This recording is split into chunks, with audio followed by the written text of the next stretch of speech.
ಬಸವಣ್ಣನೇ ತಾಯಿ ಬಸವಣ್ಣನೇ ತಂದೆ ಬಸವಣ್ಣನೇ ತಂದೆ ಬಸವಣ್ಣನೇ ಪರಮ ಬಂಧು ಬಸವಣ್ಣನೇ ಪರಮ ಬಂಧುರನಗೆ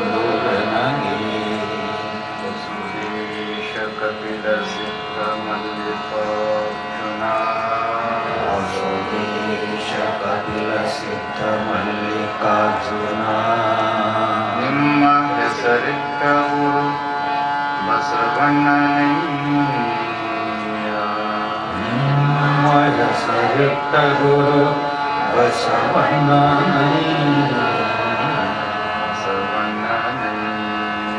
ಬಸವಣ್ಣನಯ್ಯ ಇವನಾರವ ಇವನಾರವ ಇವನಾರವ ಇವನಾರವ ಇವನಾರವ ಎಂದೆನಿಸದಿರಯ್ಯ ಇವನಾರವ ಎಂದೆನಿಸದಿರಯ್ಯ ಇವನಮ್ಮವ ಇವನಮ್ಮವ ಇವನಮ್ಮವ ಇವನಮ್ಮವ ಇವನಮ್ಮವ ಎಂದೆನಿಸಯ್ಯ ಇವನಮ್ಮವ ಎಂದೆನಿಸಯ್ಯ ಕೂಡಲ ಸಂಗಮ ದೇವ ಕೂಡಲ ಸಂಗಮ ದೇವ ನಿಮ್ಮ ಮನೆಯ ಮಗನೆಂದೆನಿಸಯ್ಯ ನಿಮ್ಮ ಮನೆಯ ಮಗನೆಂದೆನಿಸಯ್ಯ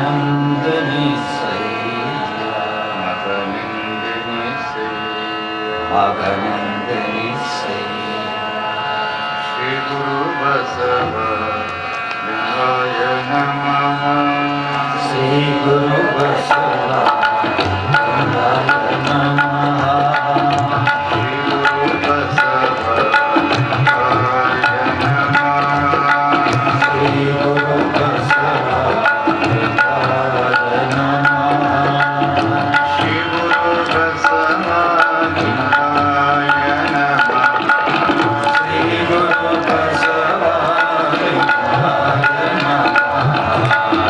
ಶ್ರೀ ಗುರು ಬಸವ ಲಿಂಗಾಯ ನಮಃ ಶ್ರೀ ಗುರು ಬಸವ ಲಿಂಗಾಯ ನಮಃ ಶಿವನೇ ಬಸವ ಬಸವ ಶಿವನೇ ಶಿವನೇ ಬಸವ ಬಸವ ಶಿವನೇ ಶಿವನೇ ಬಸವ ಬಸವ ಶಿವನೇ ಬಸವ ಬಸವ ಶಿವನೇ ಹರ ಹರ ಬಸವ ಶಿವ ಶಿವ ಬಸವ ಹರ ಹರ ಬಸವ ಶಿವ ಶಿವ ಬಸವ ಹರ ಹರ ಬಸವ ಶಿವ ಶಿವ ಬಸವ ಹರ ಹರ ಬಸವ ಶಿವ ಶಿವ ಬಸವ ಹರ ಹರ ಬಸವ ಶಿವ ಶಿವ ಬಸವ ಹರ ಹರ ಬಸವ ಶಿವ ಶಿವ ಬಸವ ಶ್ರೀ ಗುರು ಬಸವ ಲಿಂಗಾಯ ನಮಃ ಶ್ರೀ ಗುರು ಬಸವ ಲಿಂಗಾಯ ನಮಃ ಶ್ರೀ ಗುರು ಬಸವ ಲಿಂಗಾಯ ನಮಃ ಶ್ರೀ ಗುರು ಬಸವ ಲಿಂಗಾಯ ನಮಃ ಶ್ರೀ ಗುರು ಬಸವ ಲಿಂಗಾಯ ನಮಃ ಶ್ರೀ ಗುರು ಬಸವ ಲಿಂಗಾಯ ನಮಃ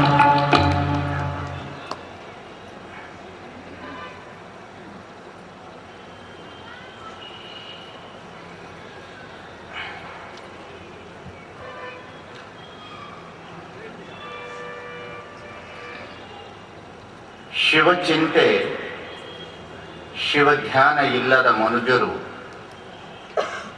ಸಗಣಕ್ಕೆ ಸಾಸಿರ ಹುಳ ಹುಟ್ಟಬಹುದೇ ದೇವ? ಕಾಡಮೃಗ ಒಂದಾಗಿ ಬಾಳಲಾರದೆ ಹರನೆ, ಊರ ಮೃಗ ಒಂದಾಗಿ ಬಾಳಲಾರದೆ ದೇವ. ನಮ್ಮ ಕೂಡಲ ಸಂಗನ ಶರಣರಿಲ್ಲದ ಊರು ದೇಶ ವನವಾಸ ನರವಿಂದ್ಯ ಕಾಣಿರಣ್ಣ.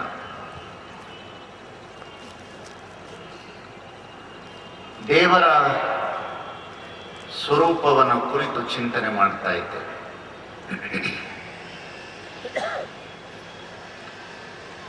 ನೆನ್ನೆ ಕೆಲವು ವಿಷಯಗಳನ್ನ ಮಂಡನೆ ಮಾಡಿದ್ದೇನೆ.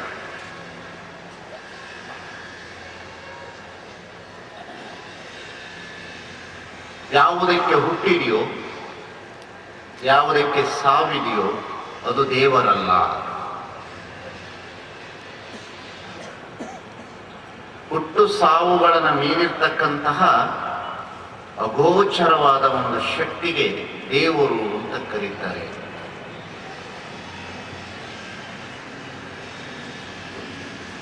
ಮಾತು ಮನಂಗಳಿಂದ ತತ್ತ ಸಾತೀಶ ಮೀರಿದ ಅಂತ ಹೇಳ್ತಾರೆ ನಿಜಗುಣ ಶಿವಯೋಗಿ. ಮಾತು ಮನಂಗಳಿಂದ ತತ್ತ ಮೀರಿದ ಸಾತೀಶ ನಿರುಪಾದ ಜ್ಯೋತಿ ಬೆಳಗುತ್ತಿದೆ ನೋಡ.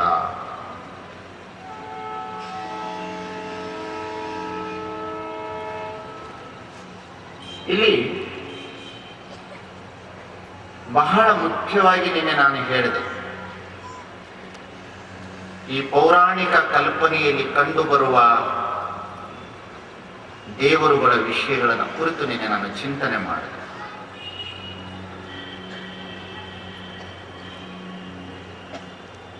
ಶಿವ ದೇವರಲ್ಲ, ವಿಷ್ಣು ದೇವರಲ್ಲ, ಬ್ರಹ್ಮದೇವರಲ್ಲ, ರಾಮದೇವರಲ್ಲ, ಕೃಷ್ಣ ದೇವರಲ್ಲ, ಅದಕ್ಕಿಂತ ಹೆಚ್ಚಾಗಿ ಬಸವಣ್ಣನೂ ದೇವರಲ್ಲ.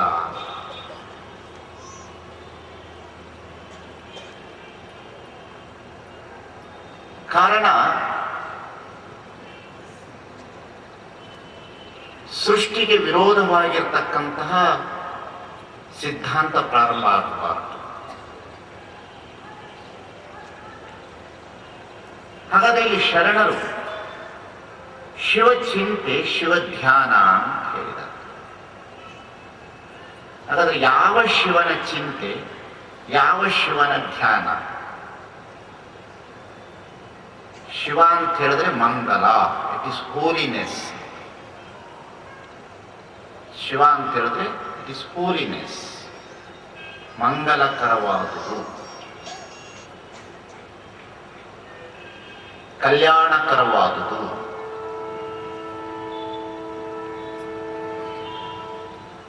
ಆದರೆ ಪೌರಾಣಿಕದ ಕಲ್ಪನೆಯಲ್ಲಿ ಶಿವನನ್ನು ತೋರಿಸುವ ಪರಿ ಇದೆಯಲ್ಲ, ಅದು ಬಹಳ ಅತಿ ಅದ್ಭುತವಾದಂತಹ ಒಂದು ಪರಿ. ಪೌರಾಣಿಕ ಕಲ್ಪನೆಯಲ್ಲಿ ಶಿವನನ್ನು ತೋರಿಸಿದ್ದಾರೆ.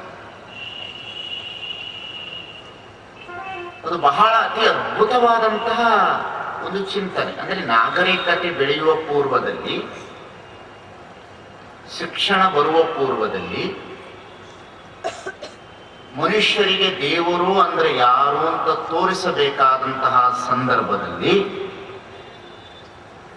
ತಾವೇ ಕಲ್ಪಿತವಾದಂತಹ ಒಂದು ನಿರ್ಮಿತವಾದಂತಹ ದೇವರುಗಳನ್ನು ಇಲ್ಲಿ ನಿರ್ಮಾಣ ಮಾಡಿತು. ಶಿವ ಅಂದ್ರೆ ಯಾರು? ಇಲ್ಲಿ 5 ತತ್ವಗಳನ್ನ ಅಲ್ಲಿ ಅತಿ ಅದ್ಭುತವಾಗಿ ಅಪ್ಲೈ ಮಾಡಿತು. ಅಂದ್ರೆ ನಮ್ಮಂತ ಮನುಷ್ಯನನ್ನ ತೋರಿಸಿ ದೇವರು ಅನ್ನೋದಕ್ಕೆ ಒಂದು ಅಪ್ಲೈ ಮಾಡಿ. ನಾನು ಹೇಳಿದ್ದೇನೆ ಮೊದಲನೇ ದಿವಸ, ಇಡೀ ಜಗತ್ತು ನಿಂತಿರುವುದು 3 ತತ್ವದಲ್ಲಿ: ಜೀವ, ಜಗತ್ತು, ಈಶ್ವರ. ಹಾಗೆ ಆ ಜೀವಕ್ಕೆ ಬೇಕಾಗಿರ್ತಕ್ಕಂಥ 5 ತತ್ವಗಳನ್ನು ಹೇಳಿದ್ದೇನೆ: ಪೃಥ್ವಿ, ಅಪ್ಪು, ತೇಜ್, ವಾಯು, ಆಕಾಶ.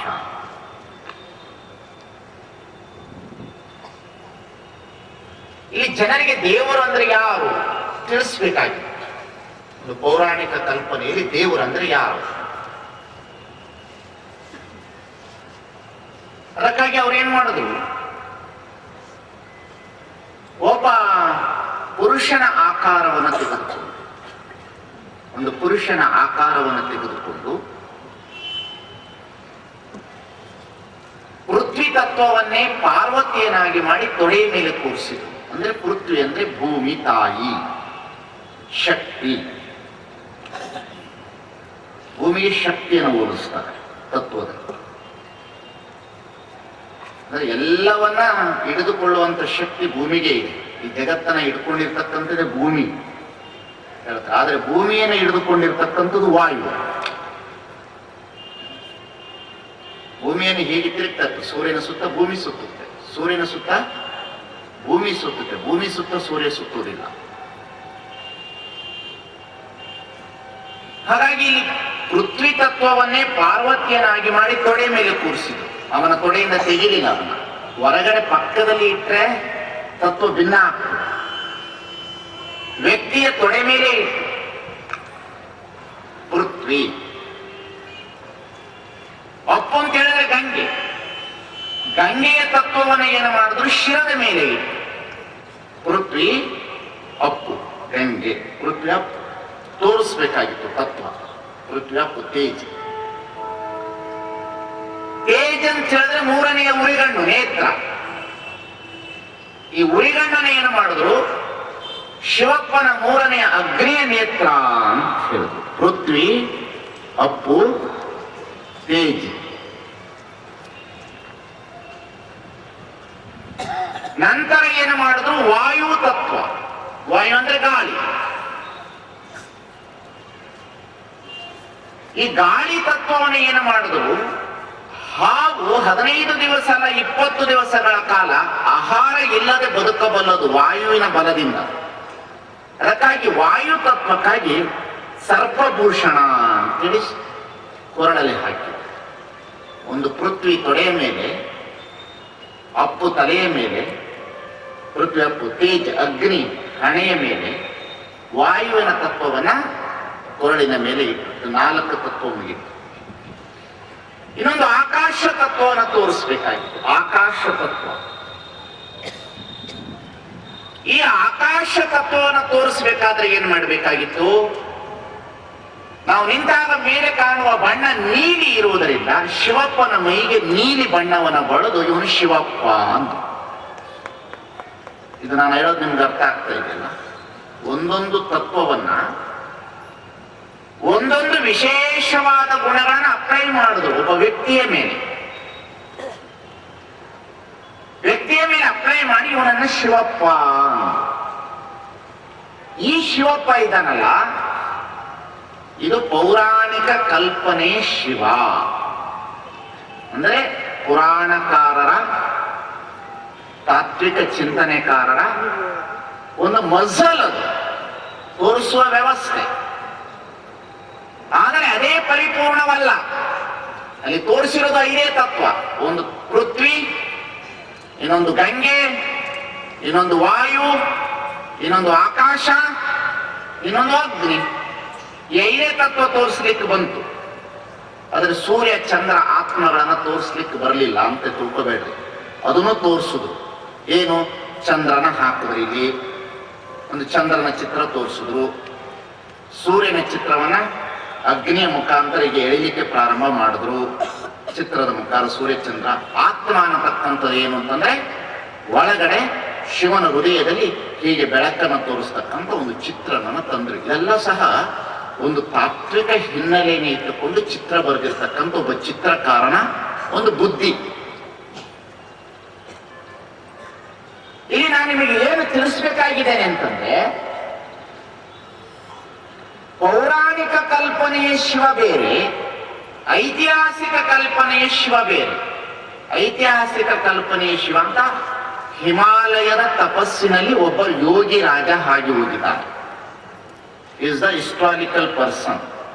Is the first yogi of in Indian culture. Is the Indian culture. Indian ಕಲ್ಚರ್ಗೆ ಅವನೇ ಗುರು, ಯೋಗಿ ಶಿವ. ಅವನು ನಟರಾಜ. ಅವನು ಐತಿಹಾಸಿಕ ಪುರುಷ. ಅವನಿಂದನೇ ಈ ನಾಟ್ಯ ಪ್ರಾರಂಭ ಆಗ್ತಕ್ಕಂಥ, ಅವನಿಂದನೇ ಯೋಗ ಪ್ರಾರಂಭ ಆಗುವುದು, ದೈಹಿಕ ಯೋಗ ಪ್ರಾರಂಭ ಆಗ್ತಕ್ಕಂಥದ್ದು, ಮಾನಸಿಕ ಯೋಗ ಪ್ರಾರಂಭ ಆಗ್ತಕ್ಕಂಥದ್ದು. ಈ ಜಗತ್ತಿಗೆ ಎಲ್ಲ ಆಧಾರಭೂತವಾಗಿರ್ತಕ್ಕಂಥ ಎಲ್ಲ ಭೌತಿಕ ಸಂಪತ್ತಿನ ವಿಚಾರಧಾರೆಗಳನ್ನು ಎಣೆಯಾಗಿ ಕೊಟ್ಟಂತವನು ಒಬ್ಬ ಐತಿಹಾಸಿಕ ಶಿವ ಇದ್ದ. ಇವನು ಎರಡನೆಯವನು. ಇನ್ನೊಬ್ಬ ಇದ್ದಾನೆ, ಬಹಳ ಮುಖ್ಯವಾಗಿ ಇನ್ನೊಬ್ಬ ಇದ್ದಾನೆ.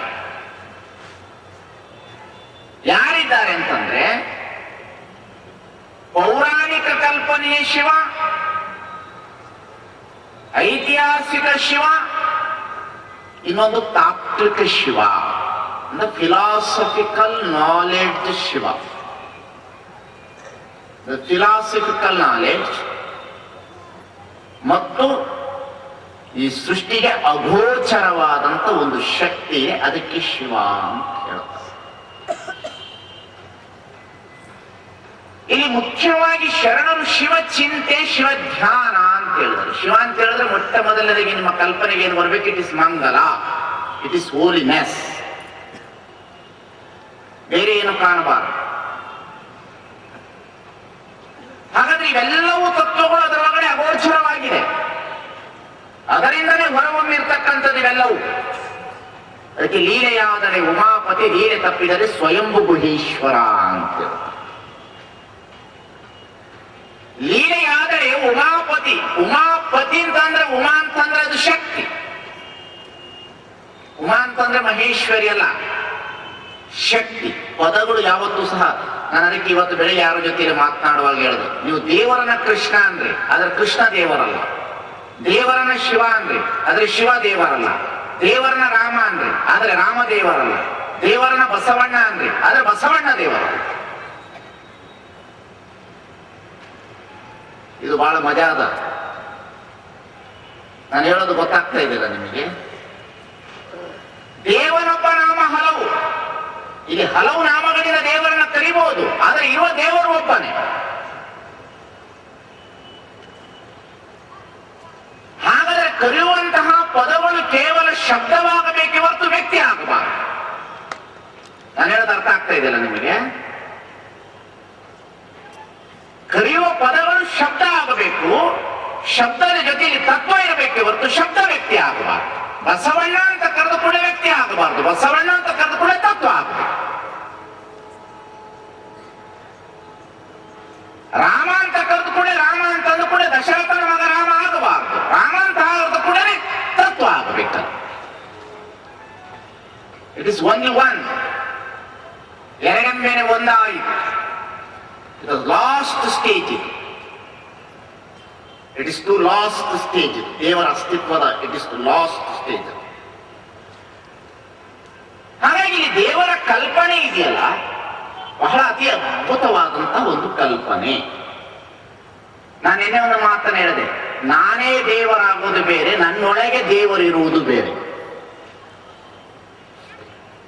ಅದ್ವೈತ ನೀನೇ ದೇವರು ಅಂತ ಹೇಳುತ್ತದೆ, ಶರಣ ಸಿದ್ಧಾಂತ ನಿನ್ನೊಳಗೆ ದೇವರಿದ್ದಾನೆ ಅಂತ.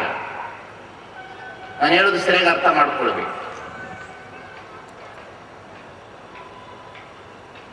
ನಿನ್ನೊಳಗಡೆ ದೇವರ ಅಂಶವಿದೆ, ನೀ ದೇವರಲ್ಲ. ನಿನ್ನೊಳಗಡೆ ಕಣ್ಣಿನ ಬೆಳಕಿದೆ, ಕಣ್ಣು ನೀನಲ್ಲ. ನಿನ್ನೊಳಗಡೆ ಕಿವಿ ಇದೆ, ಕಿವಿ ಒಳಗಡೆ ಇರುವ ಶಬ್ದ ನೀನಲ್ಲ, ಶಬ್ದದ ಒಳಗಡೆ ಇರತಕ್ಕಂತಹ ಆನಂದ ನೀನು. ಇಲ್ಲಿ ವ್ಯತ್ಯಾಸ ಚೆನ್ನಾಗಿ ತಿಳ್ಕೊಳ್ಬೇಕು ನೀವು. ಇದು ಅರ್ಥ ಆಗೋರಿಗೆ ಅರ್ಥ ಆಗ್ತದೆ. ಬಹಳ ಗಂಭೀರ ಇರ್ತದೆ ನನ್ನ ಚಿಂತನೆಗಳು. ಮನೆ ಯಾರು ಕೇಳಿದ್ರು, ಯಾಕೋ ಸ್ವಾಮಿಗಳು ತಣ್ಣಗಾಗಾರಲ್ರಿ, ಕಾರ್ಗಿಲ್ ಯುದ್ಧ ಮಾಡ್ತೀನಿ ಅಂತಂದ್ರು, ತಣ್ಣಗಾಗ್ಯಾರಲ್ಲ. ನಾ ಎಂದು ಯಾರಿಗೂ ತಣ್ಣಗಾಗೋದಿಲ್ಲ, ಯಾರಿಗೂ ಎದುರೋದಿಲ್ಲ, ಮುಂದದು ಬಹಳ ನಡೆದದ. ಇನ್ನು ದೇವ್ರ ವಿಚಾರ ನಡೆದದ. ಯಾಕೆಂತಂದ್ರೆ ಕೂಡಲ ಸಂಗಮ ಅಂದ್ರೆ ಏನು ಅನ್ನೋದಕ್ಕೆ ಇಷ್ಟೆಲ್ಲ ನಡೀತಾ ಇರೋದು. ಗುಹೇಶ್ವರ ಅಂದ್ರೆ ಏನು ಅಂತ ತಿಳಿಸೋದಕ್ಕೆ ಇಷ್ಟೆಲ್ಲ ನಡೆದಿರೋದು. ಚನ್ನಮಲ್ಲಿಕಾರ್ಜುನ ಅಂದ್ರೆ ಏನು ಅಂತ ನಡೆದಿರೋದೇ ಇದಕ್ಕಾಗಿ. ತಾತ್ವಿಕ ಬೇಸಿಕ್ಕಿನ ಮೇಲೆ ಹೋರಾಟ ಮಾಡ್ತೇನೆ ಹೊರತು ಚೀರಾಟ ಪಾರಾಟದೊಳಗಡೆ ಹೋರಾಟ ಮಾಡೋದು ವ್ಯಕ್ತಿನಿಷ್ಠೆಯಾಗಿ ಹೋರಾಟ ಮಾಡುವ ವ್ಯಕ್ತಿ ನಾನಲ್ಲ, ತತ್ವನಿಷ್ಠನಾಗಿ ತಲೆಬಾಗ್ತಕ್ಕಂಥ ವ್ಯಕ್ತಿ ಹೊರತು ವ್ಯಕ್ತಿಗಾಗಿ ತಲೆಬಾಗ್ತಕ್ಕಂಥವನಲ್ಲ ನಾನು. ಸರಿಯಾಗಿ ತತ್ವನ ಪ್ರತಿಪಾದನೆ ಮಾಡಬೇಕು. ಇಲ್ಲಿ ಕ್ರೈಸ್ತರು ದೇವರನ್ನ ಏನು ಅಂತ ಕರೆದ್ರು? ದೇವರನ್ನ ಕ್ರೈಸ್ತರು ಏನು ಅಂತ ಕರೆದ್ರು? ಸೃಷ್ಟಿಕರ್ತ ಅಂತ. ಇಸ್ಲಾಮರು ಏನು ಕರೆದ್ರು? ಅಲ್ಲಾಹ ಅಂತ. ನಾನಕ ಏನು ಕರೆದ? ಸರ್ವೋತ್ತಮ ಅಂತ ಹೇಳಿದ್ರು. ಶಂಕರಾಚಾರ್ಯ ಏನಂತ ಕರೆದ? ಶಿವ ಅಂತ ಕರೆದ. ಮಾಧ್ವ ಏನು ಅಂತ ಕರೆದ? ನೀನೇ ಹರಿಯೋತ್ತಮ ಅಂತಂದ. ಹರಿ ಅಂದ ಕೂಡಲೇ ಕೃಷ್ಣ ಅಲ್ಲ. ಕೃಷ್ಣ ಅಂದ್ರೆ 16,000 ಜನರ ಜೊತೆಯಲ್ಲಿ ಹೆಣ್ಣು ಮಕ್ಕಳ ಜೊತೆ ಆಡಿದವನಲ್ಲ. ಕೃಷ್ಣ ಅಂದ್ರೆ ಎಲ್ಲವನ್ನ ಆಕರ್ಷಿಸುವ ವಸ್ತು ಯಾವುದು? ಅದು Krishna. It is black. Krishna ಅಂದ್ರೆ ಇನ್ನೇನಲ್ಲ. ತಾತ್ವಿಕ ಬೇಸಿನ ಪದಗಳು ಗೊತ್ತಿರದಂತೆ ಜನಗಳಿಗೆ ಬಹಳ ತೊಂದರೆ ಕೊಟ್ಬಿಡ್ತಾರೆ ಬಹಳ ಜನ. ನಮ್ಮನ್ನ ಬಹಳ ಜನ ಹೇಳ್ತಾ ಇರ್ತಾರೆ ಬಸವ ತತ್ವದವರು ಅಂತಂದ್ರೆ ಇಂತಹ ಪದಗಳ ವಿರೋಧಿಗಳು. ನೋ, ನಾವ್ಯಾವತ್ತು ಪದಗಳ ವಿರೋಧಿಗಳಲ್ಲ. ಪದಗಳು ನಮಗೆ ಕೇವಲ ಶಬ್ದವಾಗ್ತದೆ. ತತ್ವದ ಬೇಸಿಕ್ಕಿನ ಮೇಲೆ ನಡೆಯುವವರೇ ಹೊರತು ಬಸವ ತತ್ವ ಅಭಿಮಾನಿಗಳು ಎಂದೆಂದು ವಿರೋಧಿಗಳಲ್ಲ ಅನ್ನತಕ್ಕಂಥವ್ರು ಎಲ್ಲರಲ್ಲಿ ಇರಬೇಕಾಗಿರ್ತಕ್ಕಂಥ ಮಾತು. ಹಾಗಾಗಿ ಇಲ್ಲಿ ದೇವರ ವಿಷಯದಲ್ಲಿ ಶರಣರು ಏನಂದ್ರೆ ಬಹಳ ನಿರಾಧಾರವಾಗಿ ಏನ್ ಹೇಳಿದ್ರು? ನಿನ್ನೊಳಗೆ ದೇವರಿದ್ದಾನೆ, ನೀ ದೇವರಲ್ಲ. ಅದಕ್ಕೆ ಅನೇಕ ಉದಾಹರಣೆಗಳನ್ನು ಕೊಟ್ಟರು. ಎಂತೆಂತಹ ಉದಾಹರಣೆಗಳನ್ನು ಕೊಟ್ಟರು ಅಂತಂದ್ರೆ, ಕಾಳಿಯ ಕಂಕಾಣದಿಂದ ಮುನ್ನ, ತ್ರಿಪುರ ಸಂಹಾರಗಳಿಂದ ಮುನ್ನ, ಹರಿವಿರಂಚಿಗಳಿಂದ ಮುನ್ನ, ಅಂದಂದಿಗೆ ಎಳೆಯ ನೀನು, ಗೆಳೆಯ ನಾನು, ಮಹಾದಾನಿ ಕೂಡಲ ಸಂಗಮ ದೇವ. ಎಷ್ಟು ಸುಂದರವಾದ ವಚನ ಅಂದ್ರೆ ಇದು. ಎಷ್ಟು ಸುಂದರ ವಚನಗಳಂದ್ರೆ, ಹಳೆಯ ನೀನು, ಗೆಳೆಯ ನಾನು. ಎಷ್ಟು ಕೂಡಲ ಸಂಗಮ ದೇವರ ಸ್ನೇಹ ಕನ್ನೆಯ ಸ್ನೇಹದಂದಿದ್ದಿ. ಕೂಡಲ ಸಂಗಮ ದೇವರ ಸ್ನೇಹ ಕನ್ನೆಯ ಸ್ನೇಹದಂದಿದ್ದಿತ್ತು. ಅಂದ್ರೆ ತಾಯಿ ಆಗುವ ಶಕ್ತಿ ಎಲ್ಲ ಹುಡುಗಿಯಲ್ಲಿ ಇದ್ರೂ ಸಹ ಅದು ತಾಯಿ ಅಲ್ಲ. ತಾಯಿ ಆಗುವ ಶಕ್ತಿ ಆ ಹುಡುಗಿಯಲ್ಲಿ ಇದ್ದರೂ ಸಹ ಅದು ತಾಯಿ ಅಲ್ಲ.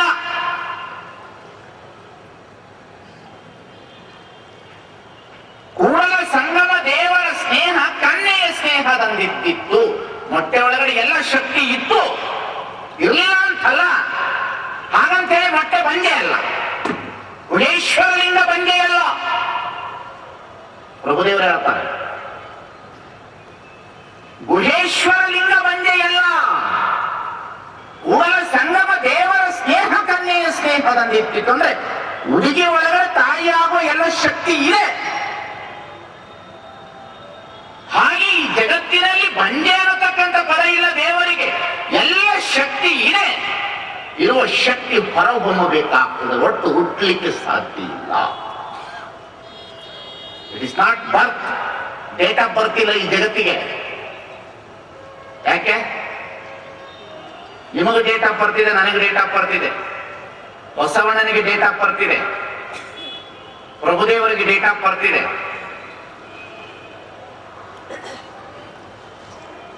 ಅದಕ್ಕಾಗಿ ಅಕ್ಕ ಮಹಾದೇವಿ ಎಷ್ಟು ಅದ್ಭುತವಾಗಿ ವಚನ ರಚನೆ ಮಾಡುದು ಅಂದ್ರ, ಉಡುತಡಿಯನ್ನ ಬಿಟ್ಟಂತಹ ಮಹಾದೇವಿ ಬಹಳ ಬಹಳ ಬಹಳ ಬಹಳ ಜನರ ವಿಡಂಬನಾತ್ಮಕವಾಗಿರ್ತಕ್ಕಂಥ ವಚನವನ್ನು ಕೇಳುತ್ತಾರೆ ದೇವರ ವಿಷಯದಲ್ಲಿ. ಅವಳ ವಚನ ಸಾಮಾನ್ಯವಾದ ವಚನ ಅಲ್ರಿ.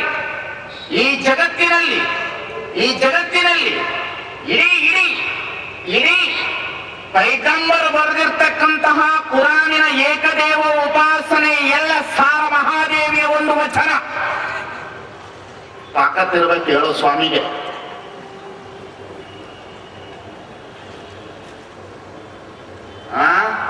ನಮ್ಮನ್ನ ರಕ್ಷಣೆ ಮಾಡೋ ಶಕ್ತಿ ನಿಮಗಿರ್ಬೇಕು. ಓಡೋದ್ರೆ ಎಲ್ಲಾದ್ರೂ ಹೊಡ್ಯಾಕ ಬಂದ್ರೆ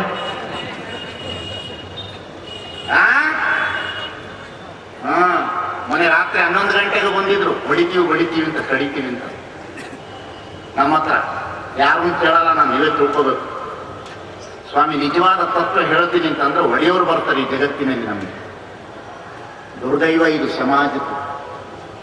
ಅದಕ್ಕೆ ಹೇಳದೆ, ಈ ಲಿಂಗಾಯತ ಧರ್ಮ ಸ್ವೀಕರಿಸೋ ಬದಲು ಭಗವದ್ಗೀತೆ ಸ್ವೀಕರಿಸಿದ್ರೆ ಬಹಳ ದೊಡ್ಡ ವ್ಯಕ್ತಿ ಆಗ್ತಿದೆ. ಬಸವಣ್ಣನ ತತ್ವ ಬಹಳ ದೊಡ್ಡದು, ಆದರೆ ಲಿಂಗಾಯತ ಬಸವ ತತ್ವದ ಫೆನೆಟಿಕ್ ಅನುಯಾಯಿಗಳು ಬಹಳ ದೊಡ್ಡ ಡೇಂಜರ್ಸ್ ಅನ್ನತಕ್ಕಂಥದ್ದು. ಫೆನೆಟಿಕ್ಸ್ ಅನುಯಾಯಿ ಎಲ್ಲರಲ್ಲ, ಮತ್ತಿಲ್ಲಿ ಕುಂತವ್ರಲ್ಲ, ಮೂಲಭೂತವಾದಿಗಳು, ಬಸವ ತತ್ವದ ಮೂಲಭೂತವಾದಿ,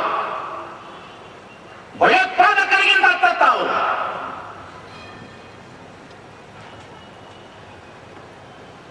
ರಾತ್ರಿ 12 ಗಂಟೆಗೆ ಹಲ್ಲೆ ಮಾಡ್ಲಿಕ್ಕೆ ಬಂದಾರ.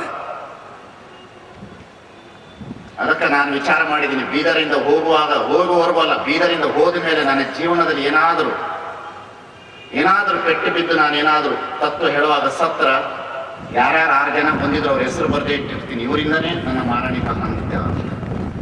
ಬಿಡೋದಿಲ್ಲ, ನಾನು ಬೆನ್ನತ್ತುತ್ತೀನಿ. ನಾನು ಯೋಗಿನಿ ಆಗಿ ಕಾಡಿತ್ತು ಮಾಯ. ನಾನು ಸಾಮಾನ್ಯ ಮನುಷ್ಯ ಅಲ್ಲ. ನಾನು ಬಸವಣ್ಣನವರ ಸೇವಕ, ನಿಮ್ಮ ಮನೆಯ ಮಗನ ಆಳು ನಾನು ಬಸವಣ್ಣನ ಸೇವಕ, ನಿಮ್ಮ ಮನೆಯ ಆಳು ನಾನು. ಇಲ್ಲಿ ಕುಂತಿದ್ರಲ್ಲ, ನಿಮ್ಮ ಮನೆ ಆಳು ನಾನು. ಎದುರುಗುಟ್ಟಿರ್ಬೇಕು ಸ್ವಾಮಿಗಳು ಮಾತಾಡೋದು ಮೌನ ಆಗಿ. ಕೂಲಿ ಹೊಟ್ಟೆ ಹುಟ್ಟೀನಿ, ನರಿ ಹೊಟ್ಟೆ ಹುಟ್ಟಿಲ್ಲ. ಕೂಲಿ ಹೊಟ್ಟೆ ಹುಟ್ಟಿದೆ. ನಿಮ್ಗಾದ್ರೆ ಹೆಂಡ್ರು ಮಕ್ಕಳು, ಮನೆ, ಬಂಧು ಬಳಗ, ಒಂದಿಷ್ಟು ಬಸು ಜಯಂತಿ, ಅದು ಇದು ಆ ಪಟ್ಟಿ ಒಳಗೆ ಬದುಕಿರ್ಬೋದು. ನಾನು ಹಂಗಲ್ಲ, ತತ್ವ ಹೇಳ ಬದುಕಿನ. ಅರ್ಥ ಆಗ್ತದ? ಹಾಗಾಗಿ ಜಗತ್ತಿನಲ್ಲಿ ದೇವರ ವಿಷಯದಲ್ಲಿ ಕುರಾನ್ ಏನು ಹೇಳಿದ ಎಲ್ಲವನ್ನ ವಚನ ಸಾಹಿತ್ಯದಲ್ಲಿ ನಾವು ನೋಡ್ಲಿಕ್ಕೆ ಸಾಧ್ಯತೆ ಇರುತ್ತೆ. ಏಕದ ಉಪಾಸನೆಯಲ್ಲಿ ಒಂದೇ ಒಂದು ವಚನ ಅಕ್ಕ ಮಹಾದೇವಿದು, ಸಾವಿಲ್ಲದ. It is very beautiful, very beautiful. ಆದರೆ ಇಸ್ಲಾಂ ಧರ್ಮದವರು ದೇವರು ಎಲ್ಲೋ ಒಂದು ಕಡೆಯಲ್ಲಿದ್ದಾನೆ, ಕರೆದಾಗ ಬರುತ್ತಾನೆ ಅಂತ ಬರೀತಾರೆ. ಆದರೆ ಶರಣರ ಹಾಗಲ್ಲ. ಷಡಂಗ ಸಮರಸ ನಮ್ಮ ಕೂಡಲ ಸಂಗಮ ದೇವರು ಎಳ್ಳು ಗೊನೆಯಲ್ಲಿ ಮುಳ್ಳು ಮನೆಯಲ್ಲಿ ಒಳ್ಳೆ ಬೆಳೆದಂಗ ತುಂಬಿ ತೊಳಕಾನ. ಚಿಂತೆ ಯಾಕೆ ಮಾಡ್ತಿ ತಂಗಿ, ಚಿನ್ಮಯ ಶ್ವನಿತಾನೇ ತಂಗಿ. ಹೇಳೋ ಶೈಲಿ ಅದಲ್ಲ. ದೇವ್ರಂದ್ರ ಹಂಗ ಇಲ್ಲೇ ಅದನ್ನ ಇಟ್ಟು ಚಲೋ ನಡೆದದಲ್ರಿ. ಯಾರ ಕೈಯಿಂದ ಅಲ್ಲಾಡಿಸ್ಲಿಕ್ಕೆ ಆಗೋದಿಲ್ಲ.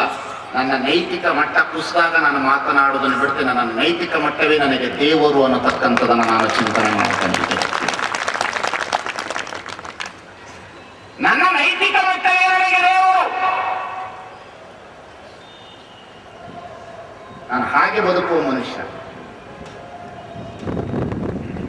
ಹಾಗಾಗಿ ಮಹಾದೇವಿ ಎಷ್ಟು ಚೆನ್ನಾಗಿ ವಚನ ಕೇಳ್ತಾಳೆ ಅಂದ್ರೆ, ಉಡುತಡಿಯನ್ನು ಬಿಟ್ಟಂತಹ ಮಹಾದೇವಿ ದೇವರನ್ನ ಕುರಿತು ಚಿಂತನೆ ಮಾಡುವಾಗ ಬಹಳ ಸುಂದರವಾದಂತಹ ವಚನವನ್ನು ಒಂದು ವಚನ ಬರ್ತಾಳ. ಎಲ್ಲವನ್ನ ಕೇಳ್ತಾಳ, ನನ್ನ ದೇವರ ಕಂಡಿದ್ರೆ ಹೇಳ್ರಿ, ನನ್ನ ದೇವರ ಕಂಡಿದ್ರೆ ಹೇಳ್ರಿ. ಯಾವ ವಚನ? ವಾ ದೇವರಾಗಿ ಚಪ್ಪಾಳೆ ತಟ್ರಿ. ಎಷ್ಟು ಚೆನ್ನಾಗಿ ಕೇಳ್ತಾರೆ ಅವಳು. ಚಿಲಿಮಿಲಿ ಎಂದು ಓದುವ ಗಿಳಿಗಳಿರ ನೀವು ಕಾಣಿರಿ, ಎರೆಗೆ ಬಂದಾಡುವ ದುಂಬಿಗಳಿರ ನೀವು ಕಾಣಿರಿ, ಸ್ವರವೆತ್ತಿ ಬಾಡುವ ಕೋಗಿಲೆಗಳಿರ ನೀವು ಕಾಣಿರಿ, ಈಗ ಹೊಲದಲ್ಲಿ ಆಡುವ ನವಿಲುಗಳಿರ ನೀವು ಕಾಣಿರಿ. ಎನ್ನ ದೇವ ಚೆನ್ನ ಮಲ್ಲಿಕಾರ್ಜುನ ಕಂಡಿರೆ ನೀವು ಹೇಳಿರೆ, ಇಲ್ಲದಿದ್ದರೆ ನಾನು ಹೇಳುವೆ ನೀವು ಕೇಳಿರಿ.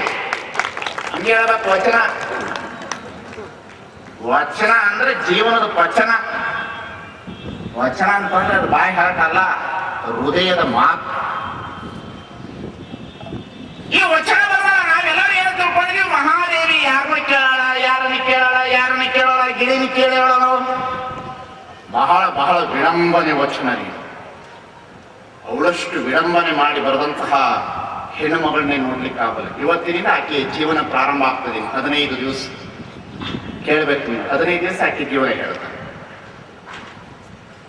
ಎಂತಹ ಹೆಣ್ಣು ಮಗಳು ಅಕ್ಕ ಮಹಾದೇವಿ. ಉಡುತಡಿಯನ್ನು ಬಿಟ್ಟಂತಹ ಮಹಾದೇವಿ, ಉಡುತಡಿಯನ್ನು ಬಿಟ್ಟು ಆಕೆ ಕಲ್ಯಾಣಕ್ಕೆ ಬರುವಾಗ ಈ ವಚನವನ್ನು ರಚನೆ ಮಾಡುದು. ಚಿಲಿ ಮಿಲಿ ಎಂದು ಓದುವ ಗಿಳಿಗಳಿರ ನೀವು ಕಾಣಿ. ನಾವು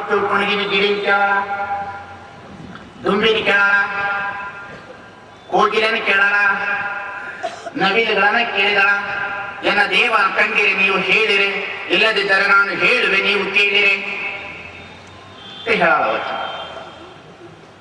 ಯಾಕಂದ್ರೆ ದೇವರು ಅಂತ ಹೇಳಿದ್ರೆ ಗುಡಿ ಗುಂಡಾರ ಮಂತ್ರ ಇದನ್ನೇ ಹೇಳ್ಕೊಂಡು ಬಂದಂತಹ ದಿನಮಾನ ಕಾಲದಲ್ಲಿ ಮಹಾದೇವಿ ಪ್ರಶ್ನೆ ಕೇಳಿದ್ರು, ಎಲ್ಲರ ಜೊತೆಯಲ್ಲಿ ಚರ್ಚೆ ಮಾಡುದು, ಎಷ್ಟು ಚೆನ್ನಾಗಿ ಚರ್ಚೆ ಮಾಡುದು ಅಂದ್ರ ಚಿಲಿಮಿಲಿ ಎಂದೋದುವ ಗಿಳಿಗಳಿಗ ನೀವು ಕಾಣಿರಿ. ಗಿಳಿನ ಕೇಳಿರ್ಬೋದು, ಅಕ್ಕ ಮಹಾದೇವಿದು ಪ್ರಭುದೇವರದು ಬೆಳಗಿನ ವಚನಗಳು ಅಂತ ಬರ್ತದೆ, ಬೆಳಗು ಭಿನ್ನಾಣ ವಚನಗಳು, ಸ್ವರ ವಚನಗಳು, ಯೋಗಾಂಗ ತ್ರಿವಿಧಿ, ಚನ್ನಬಸವಣ್ಣನ ವಚನ, ಪದಮಂತ್ರ ಗೋಪ್ಯ, ಹಿರಿಯ ಮಂತ್ರ ಗೋಪ್ಯ, ಕರ್ಣಹಸಿಗೆ, ಇವೆಲ್ಲ ಚನ್ನಬಸವಣ್ಣನ ವಚನ. ಈ ವಚನದ ಸಾಲಿದೆಯಲ್ಲ ಎಷ್ಟು ಚೆನ್ನಾಗಿದೆ ಅಂತಂದ್ರೆ, ಯಾಕೆ ಎಷ್ಟು ಚೆನ್ನಾಗಿ ಕೇಳ್ತಾಳ ನೋಡ್ರಿ, ಎಷ್ಟು ಚೆನ್ನಾಗಿ. ಯಾಕಂದ್ರೆ ನಮ್ಮನ್ನ ದೇವರದು ಇದು ಅಂತ ನಂಬಿಸಿದ್ರಲ್ಲ, ಅವರಿಗೆ ಕೇಳ್ತಾಳ ಅವಳು, ಚಿರಿಮಿಲಿ ಎಂದು ಓದುವ ಗಿಳಿಗಳಿರ ನೀವು ಕಾಣೆ. ಹೀಗೆ ಬರ್ತಾ ಇರ್ಬೇಕಾದ್ರ ಆಕೆ ಗುಡಿ ಗುಂಡಾರದಲ್ಲಿ ಕೂತ್ಕೊಂಡು ದೊಡ್ಡ ದೊಡ್ಡ ಪುಸ್ತಕ ಇಟ್ಕೊಂಡು ಯಜ್ಞೇನ ಯಜ್ಞಮೇವೋ ಜಂತು ನಮಸ್ಸೋಮ ನಮ ಸೂರ್ಯಾಯ ನಮ ಚಂದ್ರಾಯ ನಮ ಮಂಗಳಾಯ ನಮ ಬುಧಾಯ ನಮ ಗುರಾಯ ನಮ ಶುಕ್ರಾಯ ನಮ ಶರವಕೇತವೇ ಶುಕ್ಲಾಂಬರಧರಂ ವಿಷ್ಣುಂ ಶಶಿವರ್ಣಂ ಚತುರ್ಭುಜಂ ಪ್ರಸನ್ನವದನಂ ಧ್ಯಾಯ ಸರ್ವವಿಘ್ನೋಪಶಾಂತೆ ಕಲ್ಯಾಣದುತಗಾತಾಯ ಕಾಮಿತಾಯ ಪದಾಯ ಶ್ರೀಮದ್ ವೆಂಕಟನಾಥಾಯ ಶ್ರೀನಿವಾಸಾಯ ಮಂಗಳಂ. ಚಿಲಿಮಿಲಿ ಎಂದು ಓದುವ ಗಿಳಿಗಳಿರ ನೀವು ಕಾಣಿರೆ. ಏನಪ್ಪಾ ಗಿಳಿ ಓದ್ಕೊಂಡು ಕುಂತಿರೋಲ್ಲೋ, ಪುಸ್ತಕದ ಬದನೆಕಾಯಿ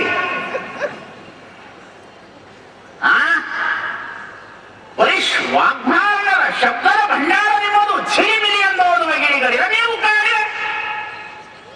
ಎಷ್ಟು ಚೆನ್ನಾಗಿ ಓದಾಳ ನೋಡ್ರಿ. ನಾವು ತಿಳ್ಕೊಂಡಿವಿ ಗಿಳಿನ ಕೇಳಾರ, ಓದ್ತಾರ ನೋಡ್ಬೇಕ್ರಿ ಬುಕ್ ತಗೊಂಡು. ಕೇಳಬಾರ್ದು, ಅದು ಪವಿತ್ರ, ಕೇಳಬಾರ್ದು, ಪವಿತ್ರ, ಓದಬೇಕಷ್ಟೇ. ಸ್ತೋತ್ರ ಏನು ಮಂತ್ರ, ಏನು ಮಂತ್ರ, ಅದು ಏನು ಮಂತ್ರ. ಅದಕ್ಕಾಗಿ ಜವರೇಗೌಡರನ್ನ ಮಾತನ್ನು ಬರೀತಾರೆ, ಕನ್ನಡದ ಸಾಹಿತ್ಯದ ಜವರೇಗೌಡರನ್ನ ಮಾತನ್ನು ಬರೀತಾರ. ಕರ್ನಾಟಕದ ಹೀರೋ ಅಂತ ಹೇಳಿದ್ರೆ ಬಸವಣ್ಣ, ಕರ್ನಾಟಕದ ಹೀರೋ ಅಂತ ಹೇಳಿದ್ರೆ ಬಸವಣ್ಣ. ಕರ್ನಾಟಕದೊಳಗಡೆ ಬಸವಣ್ಣನ ಜೀರೋ ಮಾಡಿದ್ರೆ ಕರ್ನಾಟಕ ಜೀರೋ ಆಗ್ತಾನೆ. ಅದಕ್ಕಾಗಿ ಬಸವಣ್ಣನೇ ಕರ್ನಾಟಕದ ಹೀರೋ ಅಂತ ಹೇಳ್ತಾನೆ. ಕಾರಣ ಏನು ಅಂತಂದ್ರೆ 12ನೇ ಶತಮಾನದ ಪೂರ್ವದಲ್ಲಿ ಬರುವವರೆಗೂ ದೇವರನ್ನ ಒಲಿಸಬೇಕಾದರೆ ಸಂಸ್ಕೃತ ಶ್ಲೋಕದಲ್ಲಿ ಒಲಿಸಬೇಕಾಗಿತ್ತು, ಸಂಸ್ಕೃತದಿಂದ ದೇವರ ಮಂತ್ರವನ್ನು ಕಲಿಬೇಕಾಗಿತ್ತು. ಬರೀ ಮಂತ್ರದ ಮುಖಾಂತರ ನೀವು ಓದುದಂಗೆ ಓದಕತ್ತಿರಲ್ಲಪ್ಪ, ನಿಮಗೆ ಅರ್ಥನೂ ಗೊತ್ತಿಲ್ಲ, ಏನು ಗೊತ್ತಿಲ್ಲ. ಅದಕ್ಕಾಗಿ ತೆಗೆದು ಶರಣರು ಎನ್ನ ವಾಮಕ್ಷೇಮ ನಿಮ್ಮದಯ್ಯ, ಎನ್ನ ಹಾನಿರುತ್ತಿ ನಿಮ್ಮದಯ್ಯ, ಎನ್ನ ಮಾನ ಅಪಮಾನ ನಿಮ್ಮದಯ್ಯ, ಬಳ್ಳಿಗೆ ಕಾಯಿ ತಿನ್ನಿಕೆ ಕೂಡಲ ಸಂಗಮದೇವ, ಹಾಡಿದೊಡೆಯನ್ನೊಡೆಯನ ಹಾಡು, ಬೇಡಿದೊಡೆಯನ್ನೊಡೆಯನ ಬೇಡು, ಒಡೆಯ ಒಳಗ ತೋರಿಯನ್ನ ಬಡತನವ ಭಿನ್ನಯಿಸುವೆ, ಒಡೆಯ ಮಹಾರಾಣಿ ಕೂಡಲ ಸಂಗಮ ದೇವರಿಗೆ ಸೆರಗಟ್ಟಿ ಬೇಡುವೆ, ಕಾಳ ಸೊಪ್ಪ ತಂದು ಓಡಲ್ಲಿ ಉರಿದುಕೊಂಡು ಕೂಡಿಕೊಂಡಿರ್ತದೆ ನಮ್ಮ ಕೂಡಲ ಸಂಗಮ ದೇವನ.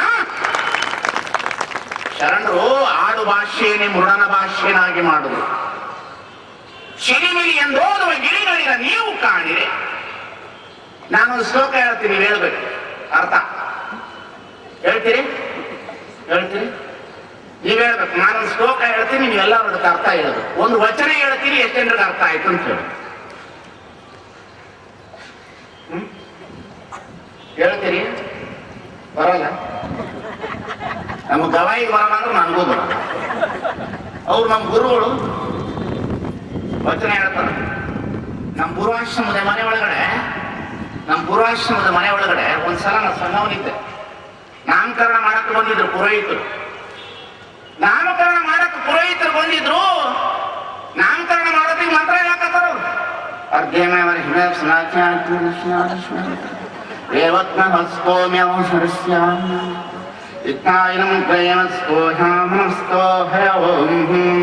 ಒಂದು ಅರ್ಥ ಆಯ್ತು ನಿಮಗೆ? ಅರ್ಥ ಆಗಿದ್ರೆ ಹೇಳ್ಬಿಡ್ರಿ, ನಾನು ಒಪ್ಕೊಂಡ್ಬಿಡ್ತೀನಿ. ನಮ್ಮ ಅಜ್ಜ ಅಲ್ಲೇ ಕೂತಿದ ಬಡಿಗೆ ತಗೊಂಡ, ಮಗನೇ ಯಾವ ಮಂತ್ರ ಹೇಳಕತ್ತೀವೋ, ಸತ್ತಾಗ ಪಿಂಡ ಬಿಡುವಾಗ ಹುಟ್ಟಿದ ಮಂತ್ರ ಹೇಳಕತ್ತೀವೋ. ಪರಿಸ್ಥಿತಿ ಇದೆ ಹೇಳ್ತೀನಿ ಮಗ.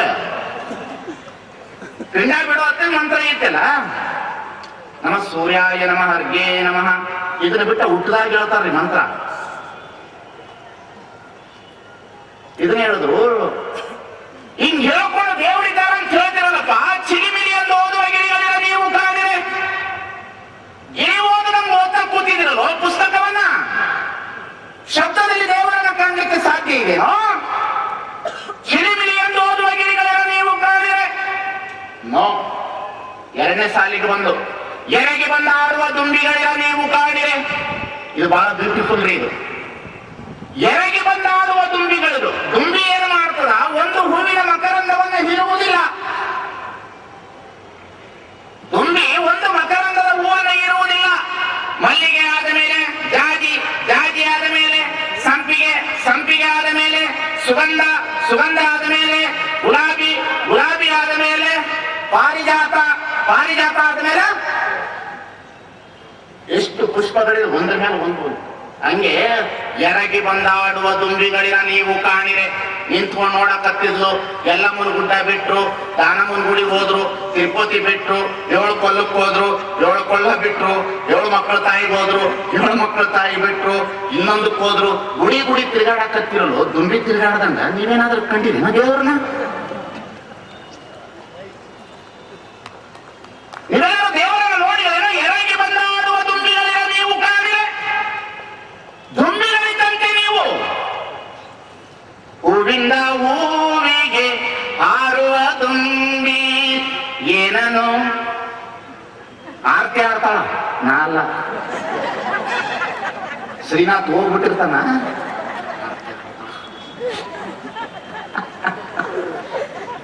ಮಜಾ ಹೆಂಗೈತ್ ನೋಡ್ಬೇಕು ನಿಮಗೆ.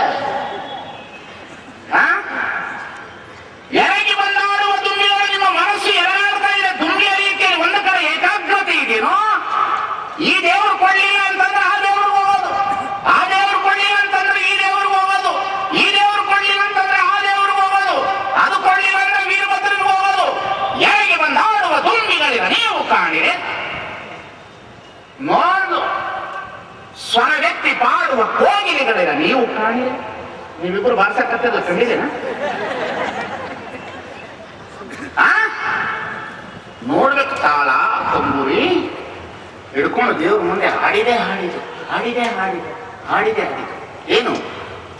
ಒಲವಿಲ್ಲದ ಪೂಜೆ, ಸ್ನೇಹವಿಲ್ಲದ ಮಾಟ, ಚಿತ್ರದ ರೂಪ ಕಾಣಿರನ, ಚಿತ್ರದ ಕಪ್ಪು ಕಾಣಿರನ, ಅಪ್ಪಿದರೆ ಸುಖವಿಲ್ಲ, ಮೆಲಿದರೆ ರುಚಿ ಇಲ್ಲ.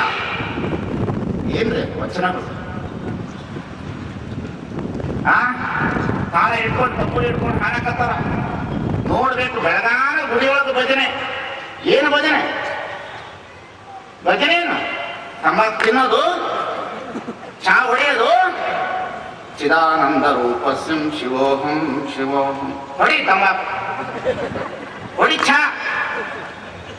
ಬೆಳಗಾನ ತಂಬೂರಿ ತಾಳ ಹಿಡ್ಕೊಂಡು ಹಾಡಿದ್ರಲ್ಲೋ ನೀವೆಲ್ಲರೂ ಸ್ವರವೆತ್ತಿ ಪಾಡುವ ಕೋಗಿಲೆಗಳಿಲ್ಲ ನೀವು ಕಾಣಿರೆ. ನಾದವ ಮಾಡಿದ ರಾವಣನಿಗೆ ಅಯ್ಯಾಯುಷ್ಯವಾಯಿತು.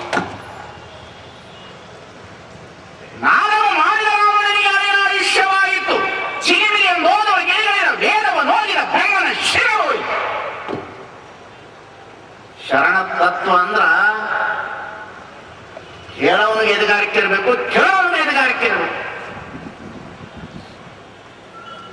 ಚಿಲಿಮಿಲಿ ಎಂದು ಓದುವ ಗಿಳಿಗಳಿರ ನೀವು ಕಾಣಿರಿ. ಎರಗಿ ಬಂದಾಡುವ ದುಂಬಿಗಳಿರ ನೀವು ಕಾಣಿರಿ. ಸ್ವರವೆತ್ತಿ ಪಾಡುವ ಕೋಗಿಲೆಗಳಿರ ನೀವು ಕಾಣಿರಿ. ಮುಂದೆ ಒಂದು ಕೊಳದ ತಡಿಯಲ್ಲಿ ಆಡುವ ಹಂಸಗಳಿರ ನೀವು ಕಾಣಿರಿ. It is very beautiful. This is very beautiful. ಕೊಳದ ತಡಿಯಲ್ಲಿ ಆಡುವ ಹಂಸಗಳಿರ. ಕೊಳ ಅಂದ್ರ ಮಠ, ಹಂಸ ಅಂದ್ರ ಸ್ವಾಮಿ.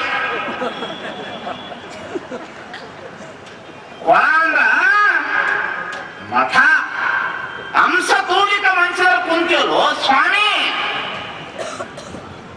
ಮಠದೊಳಗೆ ಆನಂದವಾಗಿ ಭಕ್ತರು ಕೊಟ್ಟಿರುವಂತಹ ಗೇರುಬೀಜ, ದ್ರಾಕ್ಷಿ, ಗೋಡಂಬಿ, ಉತ್ಪತ್ತಿ, ಬಾಳೆಹಣ್ಣು ಒಡ್ಕೊಂಡು ಕುಂತಿಯಲು.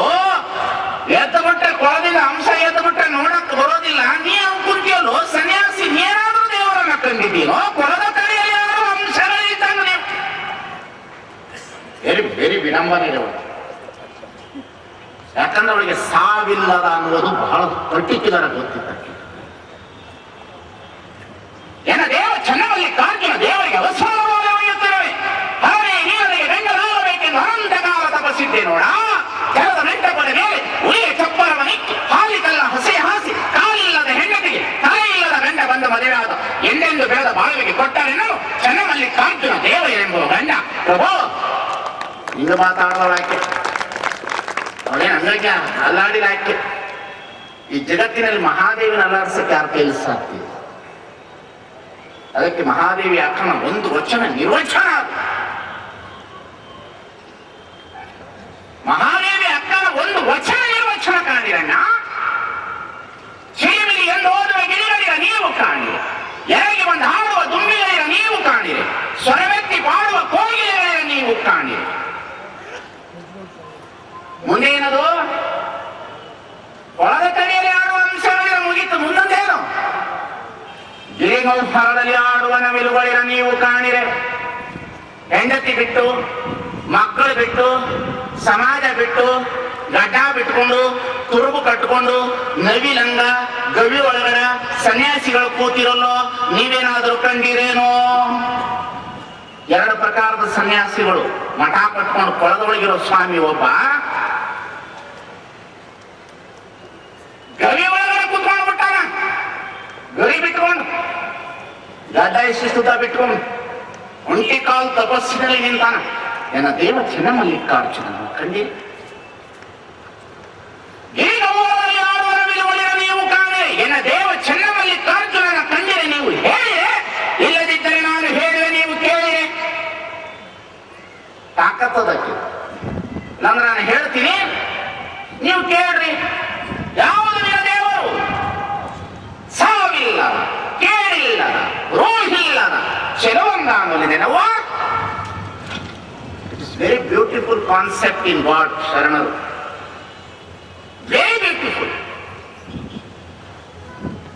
ಹಾಗಾಗಿ ದೇವರು ಅನ್ನತಕ್ಕಂಥದ್ದು ಹೊರಗಡೆ ಎಲ್ಲಿ ಇಲ್ಲ, ನಿನ್ನೊಳಗಿದ್ದಾನೆ. ನೀನು ಅದು ಹುಡುಕುವ ಅವಶ್ಯಕತೆ ಇಲ್ಲ. ಕಾಡಿಗೆ ಹೋದರೆ ಸಿಗುವವನಲ್ಲ, ಮನೆಯನ್ನು ಬಿಟ್ಟರೆ ಸಿಗುವವನಲ್ಲ, ಊರ ಬಿಡ್ತೀನಿ ಅಂತ ಹೇಳಿದ್ರೆ ಸಿಗುವವನಲ್ಲ.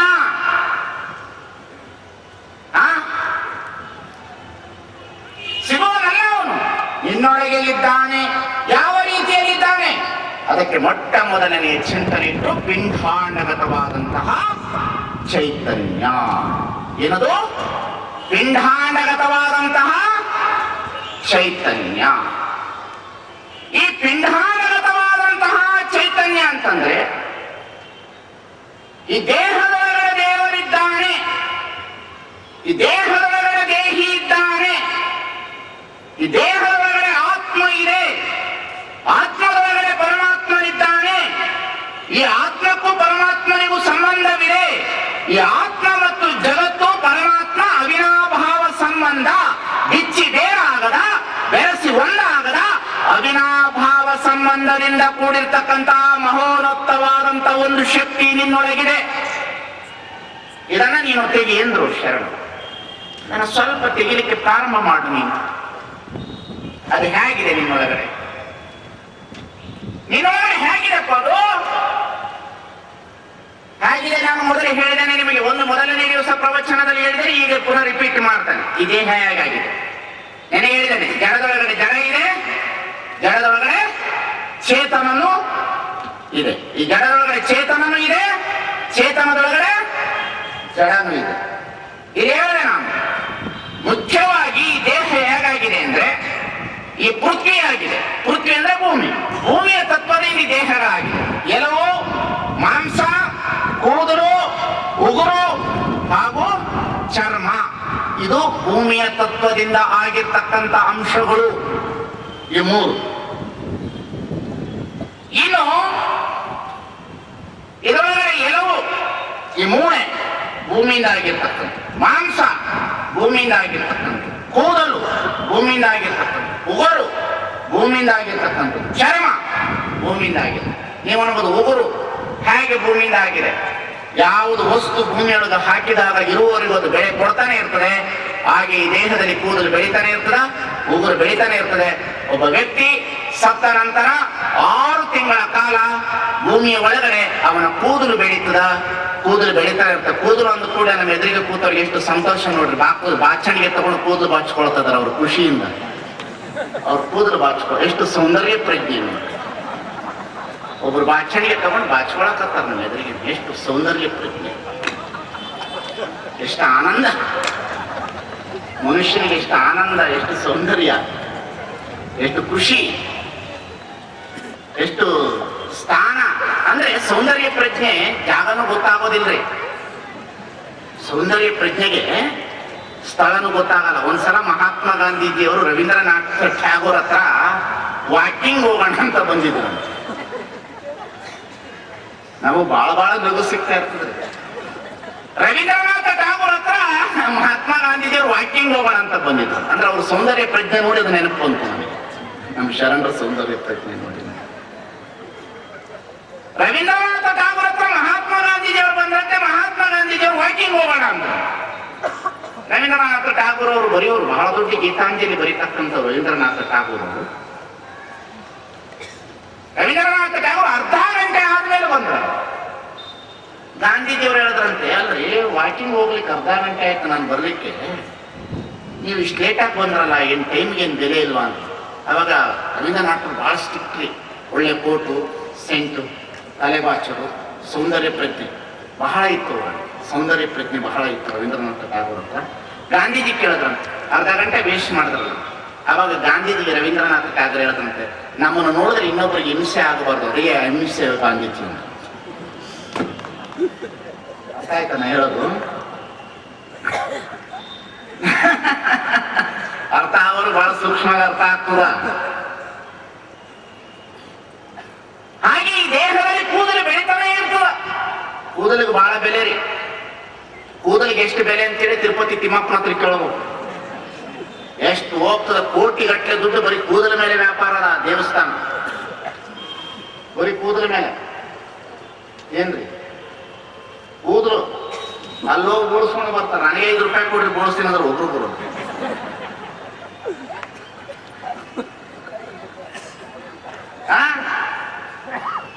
ಅಂದ್ರೆ ಕೂದಲು ಬೆಳೀತದ, ಉಗುರು ಬೆಳೀತದ, ಚರ್ಮ ಬೆಳೀತದ, ಮಾಂಸ ಬೆಳೀತದ.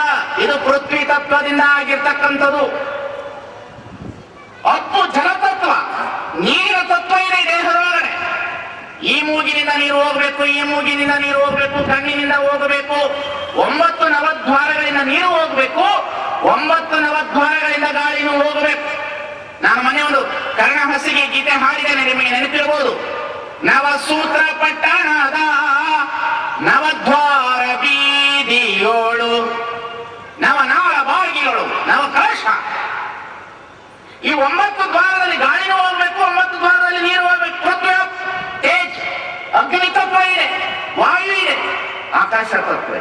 ಇದಕ್ಕೇನಂತ ಕರೀತಾರಂದ್ರ ಪಿಂಡಾತ್ಮಕ ಅಂತಾರೆ, ಶಿವಲಿಂಗ ಅಂತಾರೆ, ಅಥವಾ ಘಟಾಕಾಶ ಅಂತಾರೆ, ಇನ್ನಂದ್ರೆ ಪಿಂಡ ಜ್ಞಾನ ಸ್ಥಳ ಅಂತ. ಇಷ್ಟು ಅಕ್ಷರಗಳು. ಒಂದು ಪಿಂಡ ಜ್ಞಾನ ಸ್ಥಳ, ಶರೀರ, ತನು, ಘಟಾಕಾಶ, ಶಿವಲಿಂಗ. ಈ ತರ ಈ ದೇಹದೊಳಗಡೆ ಈ 5 ಶಕ್ತಿ ದೇಹದೊಳಗಡೆಯೂ ಇದೆ, ಹೊರಗಡೆಯೂ ಇದೆ. ಹೊರಗಡೆ ಇರುವ ಶಕ್ತಿ ಒಳಗಡೆಯೂ ಇದೆ, ಒಳಗಿರುವ ಶಕ್ತಿ ಹೊರಗಡೆಯೂ ಇದೆ. ಇವೆರಡರ ಶಕ್ತಿ ಒಂದು ಅಗೋಚರವಾದ ಶಕ್ತಿ ನನ್ನೊಳಗೆ, ಅದಕ್ಕೆ ದೇಹಿ ಅಂತ. ದೇಹದೊಳಗಿರುವ ಶಕ್ತಿಗೆ ದೇಹಿ ಅಂತ. ನಿಮ್ಮೆಲ್ಲ ಒಳಗಡೆ ಇದೆ ಶಕ್ತಿ, ಇಲ್ಲ ಅಂತಲ್ಲ. ಪ್ರತಿಯೊಬ್ಬರ ಒಳಗಡೆ ಇದೆ ಶಕ್ತಿ. ಅದನ್ನು ತೆಗಿಬೇಕಷ್ಟೇ. ನೀವು ತೆಗಿಲಿಕ್ಕೆ ಪ್ರಯತ್ನ ಪಟ್ಟಿಲ್ಲ ಅಷ್ಟೇ. ನೀವು ಪ್ರತಿಯೊಬ್ಬರಲ್ಲೂ ಇದೆ. ಅದಕ್ಕೇನು ಬಹಳ ಕಷ್ಟ ಇಲ್ಲ. ಆದ್ರೆ ಸ್ವಲ್ಪ ಸಮಾಧಾನದಿಂದ ಹೋಗ್ಬೇಕಷ್ಟೇ, ಒಂದು ಕಡೆ ಕೂಡಬೇಕು. ದೇವರು ಅನ್ನತಕ್ಕಂಥದ್ದು ಎಲ್ಲೋ ತಿರುಗಾಡಿದ ಕೂಡ ಸಿಗುವ ವಸ್ತು ಆಗಿದ್ರೆ ಬೇಗ ಸಿಕ್ಬಿಡ್ತಿದ್ದಾವ. ರೊಕ್ಕ ಕೊಟ್ರೆ ದೇವ್ರು ಸಿಗ್ತಾನಂತ ಅನ್ನಂಗಿತ್ತು ಅಂದ್ರ ಗಾಡಿ ಒಳಗಡೆ ಮಾರಾಟ ಮಾಡ್ಕೊಂಡು ಬಂದಿರೋ ಗೊಂಬೆಗಳೆಲ್ಲ ದೇವ್ರು ಆಗ್ಬಿಟ್ಟಿದ್ರೆ ಈ ಜಗತ್ತಿನಲ್ಲಿ. ದೇವ್ರು ಮಾಡಿ ಬದುಕೋನಲ್ರಿ, ಗಣಪತಿ ಮಾಡಿ ಬದುಕೋವನಿಗೆ ಸಾಲ ಐತೆ, ಮತ್ತೆ ದೇವ್ರು ಮಾಡಿ ಬದುಕೋನಿಗೆ ಸಾಲ ಐತಂದ್ರೆ ಆ ದೇವ್ರನ್ನ ಯಾಕೆ ಮಾಡ್ಬೇಕು?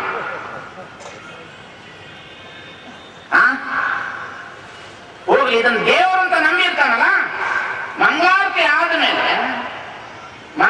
ಆದ್ಮೇಲೆ ಪುನಃ ಭಕ್ತರ ಹತ್ರ ರೊಕ್ಕ ಕೇಳಬೇಕು. ದೇವ್ರು ನಂಬುದವನು ಜೀವಕ್ಕೆ ಬೆಲೆ, ಜೀವದಲ್ಲಿರುವ ಶಕ್ತಿಗೆ ಬೆಲೆ, ಚೈತನ್ಯಕ್ಕೆ ಬೆಲೆ, ಜಡಕ್ಕೆ ಬೆಲೆಯಲ್ಲ. ಜಡಕ್ಕೆ ಎಂದು ಬೆಲೆಯಲ್ಲ. ಜಡವಾಗಿರ್ತಕ್ಕಂಥ ವಸ್ತುಗಳಿಗೆ ಎಂದೂ ಬೆಲೆ ಇಲ್ಲ. ಚೇತನಕ್ಕೆ ಬೆಲೆ. ಅಂತಹ ಚೇತನ ನಿನ್ನೊಳಗಿದೆ, ಅದನ್ನು ಸ್ವಲ್ಪ ತೆಗಿಲಿಕ್ಕೆ ನೀನು ಪ್ರಯತ್ನ ಪಡಪ್ಪ. ಅದಕ್ಕಿಷ್ಟು ಸಾಧನೆ ಮಾಡಬೇಕು. ಅದಕ್ಕೆ ಇಷ್ಟಲಿಂಗ ಕೊಟ್ಟ ಬಸವಣ್ಣ. ಮನಸ್ಸನ್ನ ಏಕಾಗ್ರತೆ ಮಾಡುವ ಆ ಒಂದು ಕುರುಹು, ಮನಸ್ಸನ್ನ ಏಕಾಗ್ರತೆ ಮಾಡುವ ಒಂದು ಕುರು ಅಷ್ಟೇ ಹೊರತು ಅದು ದೇವರಲ್ಲ. ಅದು ಮುಂದೆ ಹೇಳ್ತೇನೆ ನಾನು. ಯಾಕೆ ಅದು ಕಪ್ಪು ಬಣ್ಣ ಕೊಟ್ಟಿದ್ದಾರೆ, ಅದಕ್ಕೆ ಯಾಕೆ ಆ ಆಕಾರ ಕೊಟ್ಟಿದ್ದಾನೆ, ಒಂದು ವಸ್ತು ಹಾಗಾದ್ರೆ ನೀವು ಹೇಳ್ಬೋದು, ಹಾಗಾದ್ರೆ ಒಂದು ಏಕಾಗ್ರತೆ ಮಾಡ್ಲಿಕ್ಕೆ ಇಸ್ಲಾಂ ಧರ್ಮದವರಿಗೆ ಯಾವ ಕುರು ಇಟ್ಕೊಂಡಿಲ್ಲ ಅಂದ್ರೆ ಏಕಾಗ್ರತೆ ಮಾಡ್ಲಿಕ್ಕೆ? ಅವರ ಕೈಯೇ ಅವರಿಗೆ ಕುರು, ಅವರ ಕೈಯೇ ಅವರಿಗೆ ಕುರು. ಕುರು ಇಲ್ಲದೆ ಅರಿವು ಸಾಧ್ಯ ಇಲ್ಲ. ಮಾಡುವ ಮಾಟಕ್ಕೆ ಕೈಯೇ ಸಾಕ್ಷಿ. ಈಗ ಹಿಡಿದು ಬರ್ತದೆ, ಯಾ ಇಲ್ಲಲ್ಲ ರಸವಿಲ್ಲ ಹೇಳ್ತದೆ. ಏ ದೇವರೇ, ಯೇಸುವಿನ ಮೂರ್ತಿ ನಿಂತ್ಕೊಂಡು, ಏ ದೇವರೇ, ನೀನು ದೇವರ ರಕ್ಷಕ, ನೀನು ನಮ್ಮೆಲ್ಲರ ರಕ್ಷಕ, ನೀನು. ನಿರಾಕಾರವಾದಂತಹ ಜ್ಞಾನಕ್ಕೆ ಸಾಕಾರವಾದ ಬೈಬಲ್ಲೇ ಸಾಕ್ಷಿ. ಹಾಗೆ ನಿರಾಕಾರವಾದಂತಹ ಪರಮಾತ್ಮನನ್ನು ನೋಡ್ಲಿಕ್ಕೆ ಸಾಕಾರವಾದಂತಹ ಇಷ್ಟಲಿಂಗ ಒಂದು ಮಾಧ್ಯಮ. ಈಗ ತರ್ತಾರೆ ಅವರು. ಹಾಗಾಗಿ ಇಷ್ಟಲಿಂಗದ ವಿಚಾರಧಾರೆ ಇದೆಯಲ್ಲ, ಇಷ್ಟಲಿಂಗದ ಮುಖಾಂತರ ಹೇಗೆ ನೋಡೋದಪ್ಪ ನೀನು? ಅದಕ್ಕೆ ನಿನ್ನೊಳಗಡೆ ದೇವರಿದ್ದಾನೆ. ನೆಲದ ಮರೆಯ ನಿಧಾನದಂತೆ, ಫಲದ ಮರೆಯ ರುಚಿಯಂತೆ, ಶಿಲೆಯ ಮರೆಯ ಹೇಮದಂತೆ, ತಿಲದ ಮರೆಯ ತೈಲದಂತೆ, ಭಾವದ ಮರೆಯ ಬ್ರಹ್ಮವಾಗಿರುವ ಚೆನ್ನ ಮಲ್ಲಿಕಾರ್ಜುನ ನಿಲುವ ನರೆಯಬಾರದು. ಏನಿದರ ನೆಲದ ಮರೆಯ ನಿಧಾನದಂತೆ. ಭೂಮಿ ಒಳಗಡೆ ಚಿನ್ನ ಇದೆಯೋ ಇಲ್ವೋ? ಇದೆಯೋ ಇಲ್ರಿ? ಕೋಲಾರದಲ್ಲಿ ಐತೆ. ಭೂಮಿ ಒಳಗಡೆ ಪೆಟ್ರೋಲ್ ಐತೆ ಇಲ್ಲೋ? ಭೂಮಿ ಒಳಗಡೆ ಖನಿಜ ಸಂಪತ್ತು ಇದೆಯಲ್ಲೋ? ಮೈನ್ಸ್ ಐತೆ ಇಲ್ಲ? ನಿಮ್ಮನೇನ್ ಕೇಳೋದು? ರೆಡ್ಡಿನ್ ಕೇಳ್ಬೇಕು. ಬಳ್ಳಾರಿ ರೆಡ್ಡಿಯರ್ ಕೇಳಿದ್ರೆ ಗೊತ್ತಾಗ್ತದೆ ಮೈನ್ಸ್ ಅಂದ್ರೆ ಏನು. ನೆಲದ ಮರೆಯ ನಿಧಾನದಂತೆ ಭೂಮಿಯ ಒಳಗಡೆ ಅದ್ಭುತವಾದಂತಹ ಶಕ್ತಿ ಇದೆ. ಭೂಮಿಯ ಒಳಗಡೆ ಅದ್ಭುತವಾದಂತಹ ಖನಿಜ ಸಂಪತ್ತಿದೆ. ಭೂಮಿಯ ಒಳಗಡೆ ಬಂಗಾರವಿದೆ, ಇರುವುದಂತೂ ಗ್ಯಾರಂಟಿ. ಭೂಮಿಯ ಒಳಗಡೆ ಯಾವ ರೀತಿ ಬಂಗಾರ ಇದೆ ಅನ್ನತಕ್ಕಂಥ ಅರಿವು ನಿನಗೆ ಗೊತ್ತಿದೆಯೋ, ಹಾಗೆ ಭೂಮಿಯ ಒಳಗಡೆ ಇರ್ತಕ್ಕಂಥ ಬಂಗಾರ ಇದೆ ಅಂತ ನಿನಗೆ ಗೊತ್ತಾದ ಮೇಲೆ ಭೂಮಿಯನ್ನು ಕೋರ್ಸಸ್ ಮಾಡಬೇಕಾಗ್ತದ, ಅನ್ವೇಷಣೆ ಮಾಡಬೇಕಾಗ್ತದೆ, ಸಂಸ್ಕಾರ ಮಾಡಬೇಕಾಗ್ತದ. ಸಂಸ್ಕಾರ ಮಾಡಿದಾಗ ಭೂಮಿಯ ಒಳಗಡೆ ಇರ್ತಕ್ಕಂಥ ಚಿನ್ನನೋ, ಖನಿಜ ಸಂಪತ್ತೋ, ಲೋಹನೋ, ಆಯಲೋ ಹೇಗ ದೊರೀತದೋ, ನೆಲದ ಮರೆಯ ನಿಧಾನದಂತೆ ಭೂಮಿಯ ಮರೆಯ ಒಳಗಡೆ ಇಂತಹ ವಸ್ತುಗಳು ಇದ್ದೇ ಇದೆ, ಇಲ್ಲ ಅಂತ ಹೇಳಲಿಕ್ಕೆ ಬರೋದಿಲ್ಲ. ಫಲದ ಮರೆಯ ರುಚಿಯಂತೆ, ಹಣ್ಣಿನ ಮರೆಯಲ್ಲಿ ರುಚಿ ಅದ, ರುಚಿ ಇಲ್ಲ ಅಂತ ಹೇಳೋದಕ್ಕೆ ಬರೋದಿಲ್ಲ. ಮಾವಿನ ಹಣ್ಣಿನಲ್ಲಿ ರುಚಿ ಇದೆ, ರಸವಂತೆ ಭತ್ತ, ರುಚಿಯಂತೆ ಜಂಗಮ, ಅಲ್ಲಿ ಇದ್ದೇ ಇದೆ ರುಚಿ. ರುಚಿ ಇಲ್ಲ ಅಂತ ಹೇಳೋದಕ್ಕಾಗಲ್ಲ, ಅದರ ರುಚಿಸುವಂತ ಶಕ್ತಿ ನನ್ನಲ್ಲಿ ಇರಬೇಕಾಗ್ತದೆ, ಇಲ್ಲ ಅಂತ ಹೇಳೋದಕ್ಕೆ ಬರೋದಿಲ್ಲ. ಉದಾಹರಣೆ ಚಿತ್ರಣ ಕೊಡ್ತಾಳೆ. ತಿಲದ ಮರದ ತೈಲದಂತೆ, ಎಳ್ಳಿನ ಕೊನೆಯಲ್ಲ, ಸಣ್ಣ ಎಳ್ಳಿನ ಒಳಗಡೆ ಎಣ್ಣೆ ಇದೆ. ಆದ್ರೆ ಎಣ್ಣೆ ತೆಗಿಬೇಕಾದ್ರೆ ಗಾಣಕ್ಕೆ ಹಾಕಬೇಕಾಗ್ತದೆ, ಪೋಸ್ ಮಾಡಬೇಕಾಗ್ತದೆ, ಎಣ್ಣೆ ತೆಗಿಬೇಕಾಗ್ತದೆ. ತಿಲದ ಮರೆಯ ತೈಲದ ಭಾವದ ಮರೆಯ ಬ್ರಹ್ಮವಾಗಿರ್ಪ. ಈ ಭಾವದ ಒಳಗಡೆ ಬ್ರಹ್ಮ ಅನ್ನತಕ್ಕಂತಹ ಓತಪ್ರೋತವಾಗಿರ್ತಕ್ಕಂತಹ ಪರಮಾತ್ಮನಿದ್ದಾನೆ. ಯಾರಿಗೆ ಚೀಟಿ ಕೊಡ್ಬೇಕಾದ್ರೆ ನಂತರ ಕೊಡ್ಬೇಕು, ಕುತ್ಕೊಳ್ಳಿ ಸುಮ್ಮನೆ.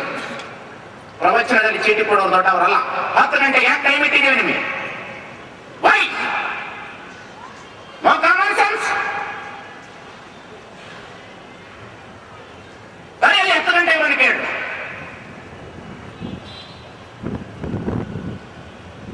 ಬಹಳ ದೊಡ್ಡ ಮನುಷ್ಯನೇನು ಚೀಟಿ ಕೊಟ್ಟು ಪ್ರಶ್ನೆ ಕೇಳೋರು ನಾನು.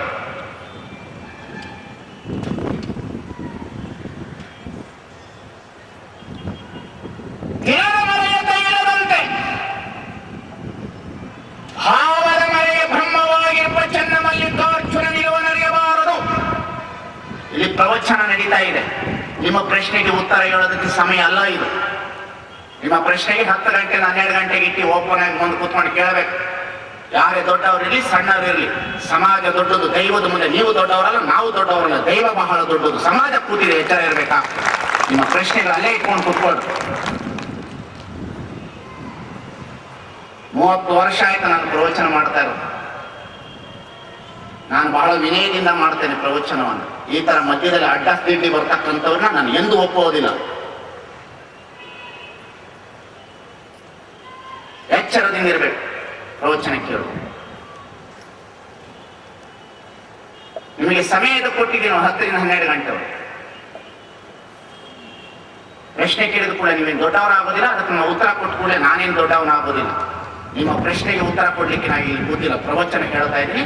ನಂತರ 10 ರಿಂದ 12 ಗಂಟೆಗೆ ಬಂದು ಕೂತ್ಕೊಂಡಲ್ಲಿ ಕೇಳಿ, ಬೇಕಾದಂಗೆ ಉತ್ತರ ಕೊಡ್ತೇನೆ, ನನಗೆ ತಿಳಿದಷ್ಟು ಉತ್ತರ ಕೊಡ್ತೇನೆ. ನಾನೇನು ಪರಿಪೂರ್ಣ ವ್ಯಕ್ತಿಯನ್ನು ಕೇಳೋದಕ್ಕೆ ಇಷ್ಟಪಡೋದಿಲ್ಲ. ನನಗಿಂತ ದೊಡ್ಡವರಿಗೆ ಕೂತಿರ್ಬೋದು, ಎಚ್ಚರದಿಂದ ಕೂತ್ಕೊಂಡು ಪ್ರಶ್ನೆ ಕೇಳ್ತಕ್ಕಂಥವ್ರು, ಉತ್ತರ ಕೇಳ್ತಕ್ಕಂಥವ್ರು ಬಹಳ ಗೌರವದಿಂದ ಕಾಪಾಡಿ. ಸಮಾಜ ಬಹಳ ದೊಡ್ಡದಿದೆ ಅನ್ನತಕ್ಕಂಥ ಅರಿವನ್ನ ಮರೆತು ನಡಿಬೇಡಿ. ಯಾವ ಭಕ್ತರ ಯಾರು ತಪ್ಪು ತಿಳ್ಕೊಂಡ್ರು ಪರವಾಗಿಲ್ಲ ಇದರ ಬಗ್ಗೆ. ಭಾವದ ಮರೆಯ ಬ್ರಹ್ಮವಾಗಿರುವ ಚನ್ನಮಲ್ಲಿಕಾರ್ಜುನನಿರುವ ನಡೆಯಬಾರದು.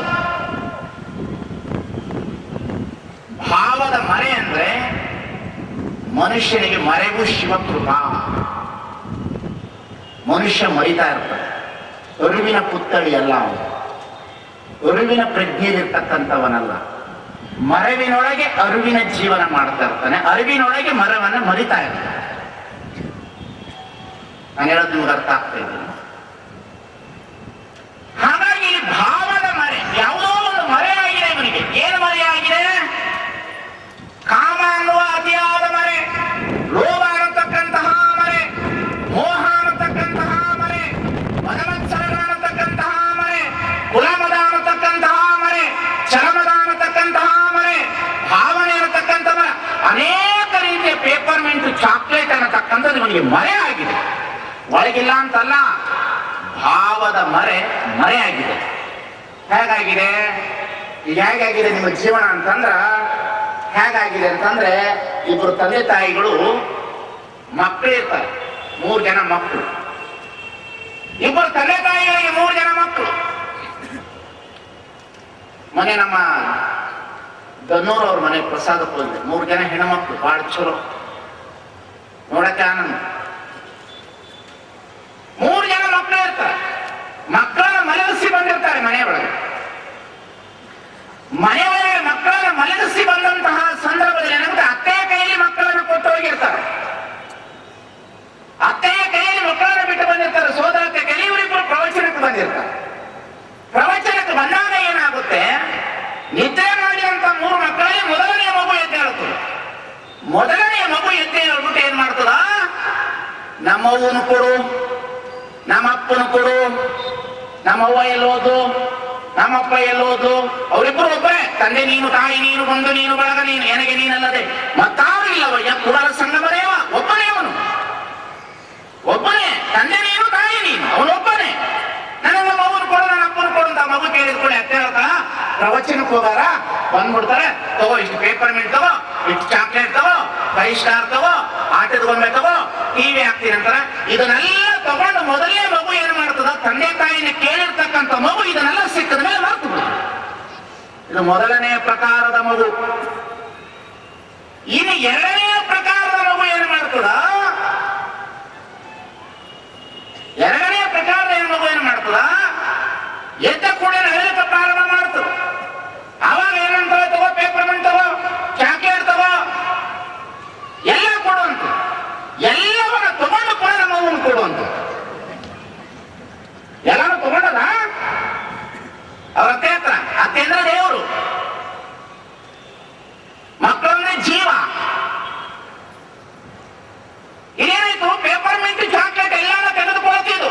ತಗೊಂಡ ಮೇಲೆ ಏನು ಮಾಡ್ತು, ಪುನಃ ನಮ್ಮ ಅವ್ವನ ತೋರ್ಸು, ನಮ್ಮಪ್ಪನ ತೋರ್ಸು ಅಂತ. ಇದು 2ನೇ ಪ್ರಕಾರದ ಮಗು.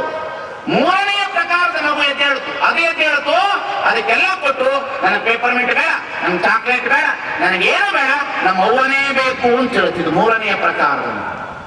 ಮೊದಲನೆಯ ಪ್ರಕಾರದ ಮಗು ಹೆಣ್ಣು, ಹೊನ್ನು, ಮಣ್ಣು,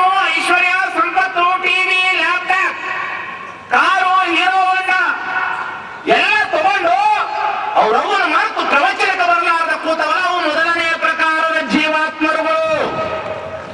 ಎರಡನೆಯ ಪ್ರಕಾರದ ಜೀವಾತ್ಮರು ಯಾರು ಅಂದ್ರೆ ಎಲ್ಲವನ್ನ ತೆಗೆದುಕೊಂಡು ಪುನಃ ನಮ್ಮ ಅವನು ಕೊಡುವಂತ ಇಲ್ಲಿ ಬಂದು ಕೂತವಲ್ಲ, ಇದು ಎರಡನೆಯ ಪ್ರಕಾರದ ಜೀವಾತ್ಮರುಗಳು. ನೀವು ತಗೊಂಡಿದ್ದೀರಿ, ಪುನಃ ನನ್ನನ್ನ ತೋರಿಸ್ರಿ ಅಂತ ಕುಂತೀರಿ, ತೋರಿಸ್ರಿ ಅಂತೀರಿ, ದೇವ್ರು ನೋಡ್ಬೇಕು ಅಂತ ಹೋಗ್ತೀರಿ, ತಕ್ಷಣ ಹೆಂಡತಿ ಕರೆದು ಕೂಡ ಮರೆಯ ಭಾವದ ಮರೆಯ ಬ್ರಹ್ಮವಾಗಿರ್ಪ. ಪುನಃ ನೋಡ್ಬೇಕು ಅಂತ ಹೋಗ್ತೀರಿ, ಮಗು ಕಾಣ್ತಾ ಇದೆ, ಭಾವದ ಮರೆಯ ಬ್ರಹ್ಮವಾಗಿರ್ಪ. ಪುನಃ ಒಂದಿಷ್ಟು ಮನಸ್ಸು ಏಕಾಗ್ರತೆ ಮಾಡ್ಬೇಕು ಅಂತೀರಿ, ಪೋಸ್ಟ್ ಮ್ಯಾನ್ ಇನ್ಸೂರೆನ್ಸ್ ತಂದನ, ಡಬಲ್ ಆಗಿರೋದು ಭಾವದ ಮರೆಯ ಬ್ರಹ್ಮವಾಗಿರ್ಪ. ಪುನಃ ಏನು ಸ್ವಲ್ಪ ದೇವ್ರು ನೋಡ್ಬೇಕು ಅಂತೀರಿ, 1ನೇ ತಾರೀಕು ಸಿಂಡಿಕೇಟ್ ಬ್ಯಾಂಕ್ ನಲ್ಲಿ ಪೆನ್ಷನ್ ಬಂದದ, ಭಾವದ ಮರೆಯ ಬ್ರಹ್ಮವಾಗಿರ್ಪ. ಹಿಂಗ ಹೋಗ್ತದ ಮರೆಯ, ಈಗ ಹೋಗ್ತದ ಈಗ ಮರೆಯ, ಬಹಳ ಮರೆ ಆಗೋದಿಲ್ಲ, ಸ್ವಲ್ಪ ಮರೆ ಆದಂಗ ಆಗ್ತದ, ಪುನಃ ಹೋಗ್ಬೇಕಂತ. ಅದಕ್ಕೆ ಅರಿವು ಮತ್ತೆ ಮರೆವು, ಈ ಅರಿವು ಮರೆವಿನ ಆಚೆ ನಿಂತು ನೋಡ್ಬೇಕ. ಅರಿವು ಮತ್ತು ಮರೆವು, ನಮಗ ಅರಿವು ಇರಬಾರ್ದು, ಮರೆವು ಇರಬಾರ್ದು, ಇವೆರಡು ಭಾನ ಹೋಗ್ಬೇಕು. ಆವಾಗ ಭಾವದ ಮರೆಯ ಬ್ರಹ್ಮವಾಗಿರ್ಪ ಚನ್ನಮಲ್ಲಿಕಾರ್ಜುನನ ನಿಲುವು ನಿಮಗೆ ಕಾಣುತ್ತದ. ಈ ಮೂರನೆಯ ಪ್ರಕಾರದ ಮಗು ಯಾರು ಅಂತಂದ್ರೆ ಯಾರು? ಸನ್ಯಾಸಿಗಳು. ನನಗೆ ಹೆಂಡತಿ ಬೇಡ, ಹೊನ್ನು ಬೇಡ, ಮಣ್ಣು ಬೇಡ, ಐಶ್ವರ್ಯ ಬೇಡ, ಸಂಪತ್ತು ಬೇಡ, ಕಾರು ಬೇಡ, ಯಾವುದು ಬೇಡ, ನನಗೆ ದೇವರನ್ನಷ್ಟೇ ತೋರಿಸು, ನೀನೊಬ್ಬನೇ ಸಾಕು, ನನಗೆ ನಿನ್ನ ಶಕ್ತಿಯನ್ನು ಬಿಟ್ಟ ನನಗಿಲ್ಲ ಅನ್ನತಕ್ಕಂಥದ್ದು ಮೂರನೆಯ ಆತ್ಮ. ಇದು ಒಂದು ಆತ್ಮ.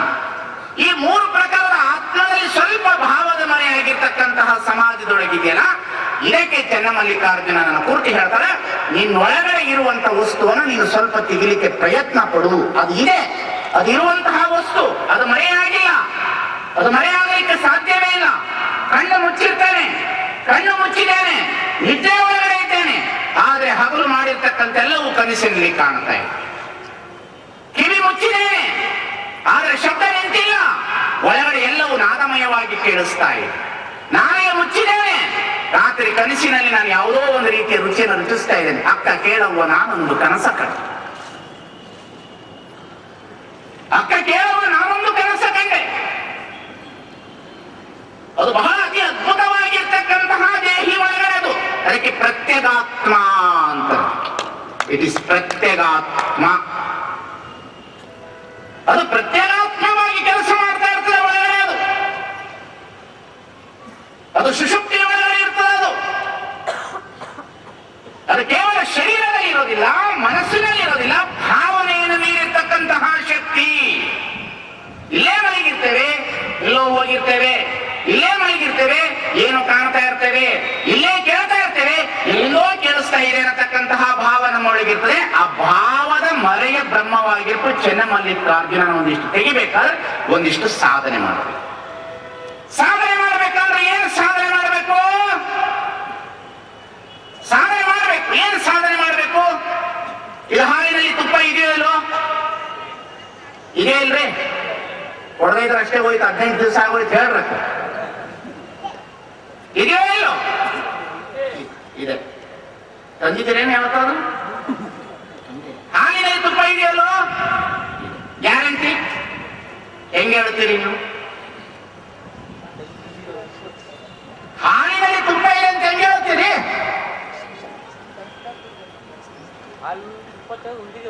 ಉಂಡಿರಿ ನೀವೇ ಮಾಡ್ತೀರಿ ಮೊಸರು? ನಿಮ್ಮ ಮನೆಗೆ ನೀವು ಮೊಸರು ಮಾಡೋದು? ಹಾಯಿಸಿ ಕಡ್ದು ಎಪ್ಪ ಹಾಕಿ ಕುಡಿಬೇಕು.